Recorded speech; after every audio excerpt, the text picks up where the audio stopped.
Bonjour, aujourd'hui nous allons voir deux améliorations pour les présentations dans PowerPoint.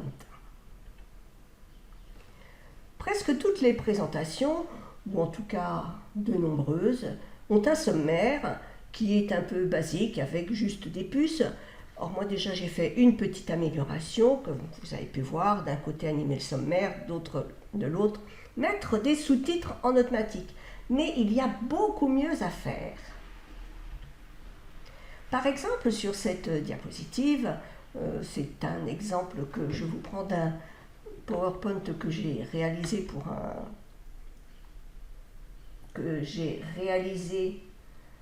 pour un client qui s'occupe d'abeilles. Alors il a voulu que ce soit un fond jaune, forcément pour les abeilles, c'est beaucoup mieux. Et voilà ce que moi j'ai fait en prenant 3 de ces étapes. Alors, il s'agit d'étapes que l'on peut aller voir directement si l'on clique sur l'image de la diapo. Et là, on a automatiquement l'étape 1 qui se déroule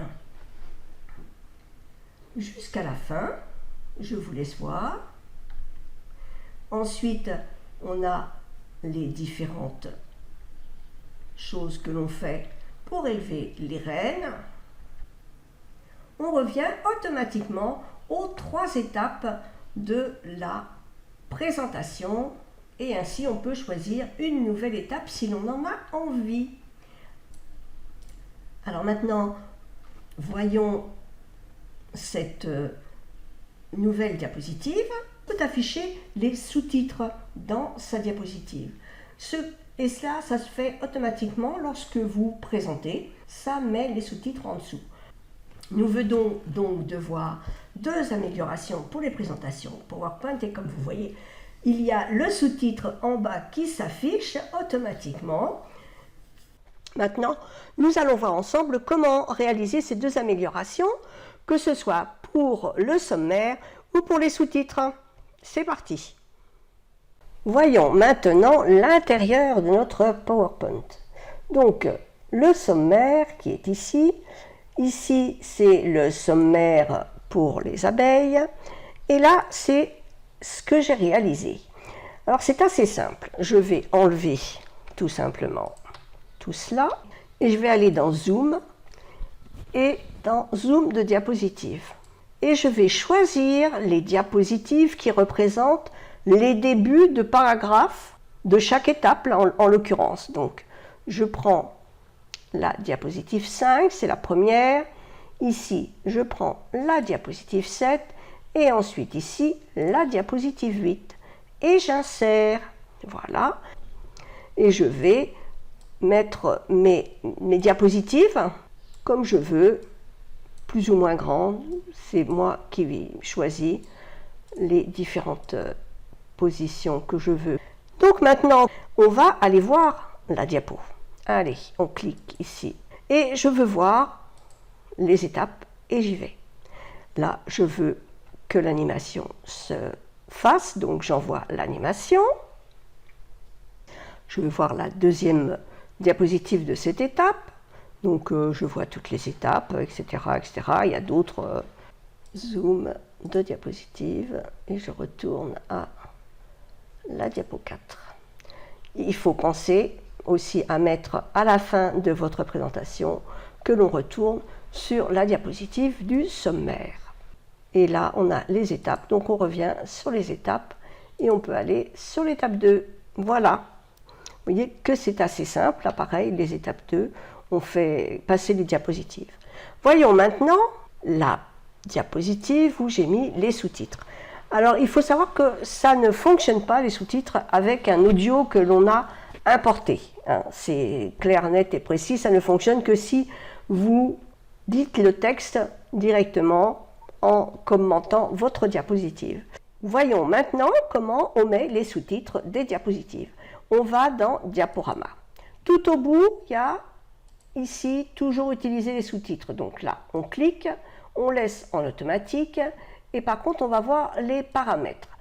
Il faut voir plusieurs choses. Donc le microphone, est-ce que c'est bien le microphone sur lequel vous êtes?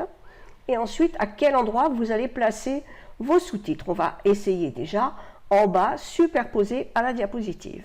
Donc, dans les paramètres des sous-titres, vous avez aussi deux choses très importantes. Ce sont les langues parlées, donc moi je parle en français, et la langue que vous allez choisir pour les sous-titres. Alors, on va commencer déjà en français, mais vous allez avoir la possibilité de faire autrement. Donc après, on clique ici sur Diaporama et on peut commencer à commenter ce que l'on veut de notre diapositive. Les principales raisons du nombre insuffisant d'inscrits chaque jour sont, on va revenir à la diapositive et là on va choisir, donc dans les paramètres, de faire un sous-titrage sous la diapositive parce que vous avez vu qu'ici on ne voyait pas très bien les dernières choses que j'ai mises sur ma diapositive. Donc, comme tout à l'heure, on va sur Diaporama et là, on va continuer de donner les informations. Et là, du coup, on voit la diapositive entièrement avec tout ce qu'il y a dessus, même ce qui est tout en bas. Ça peut être une très très bonne solution pour les présentations qui demandent beaucoup de place dans les diapositives, mais pas que pour ça. On va reprendre donc les sous-titres, les paramètres, et là, on va voir que on peut changer la langue et ça va être très intéressant de garder sous la diapositive pour que cela ne vienne pas interférer en ce qui concerne les personnes qui parlent la langue et qui n'ont pas besoin forcément des traductions que vous allez mettre. Et là, pareil, on va sur le diaporama en bas et là, on va indiquer aux gens ce qu'il y a dans la diapositive. On va commenter notre diapositive, mais cela va s'afficher en anglais. Ainsi, vous pouvez partager votre diaporama avec beaucoup plus de personnes puisque vous aurez les sous-titres juste en dessous votre diapositive. C'est pas cool ça? Voilà, je pense avoir fait le tour de ces deux améliorations pour les présentations PowerPoint. J'espère qu'elles vous auront vraiment servi. Oui, c'est aussi pour les Anglais, après tout, pourquoi pas. À très vite hein.